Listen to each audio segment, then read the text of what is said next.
Vir in die tunnel gaan ons na die sokkerveld en 'n groot eindstryd wat Woensdag aand gespeel word in Namibiese tyd, en dit is die eindstryd van die Europa Liga, en dit is twee Engelse Premier Liga spanne wat in 'n eindstryd speel. Dit is Manchester United en Tottenham Hotspur wat daar in daai eindstryd gaan speel, en albei spanne het 'n swak seisoen sover in die Engelse Premier Liga. Dit is net een wedstryd oor in die Engelse Premier Liga, en Manchester United is 16de op hierdie stadium uit 20 spanne met 39 punte, en Tottenham Hotspur wat 17de is met 38 punte. So hierdie eindstryd is vir albei spanne 'n lewenslyn, of vir die wenner versekerde lewenslyn, want die wenner speel volgende jaar in die Kampioenskap Liga. Dit is die UEFA Champions League. So baie op die spel vir hierdie spanne.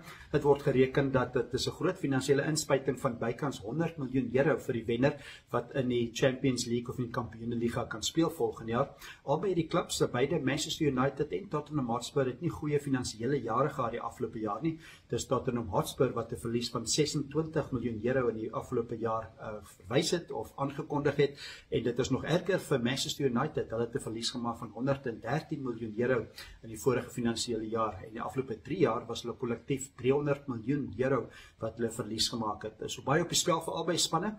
Die eindstryd word gespeel in Spanje. Dit word gespeel by die Estadio de San Mamés. Dit is in die dorp Bilbao. Dit is so aan die noorde kant van Spanje. Afskoptyd 9 uur Woensdag aand, Namibiese tyd. Dit is Tottenham Hotspur teen Manchester United.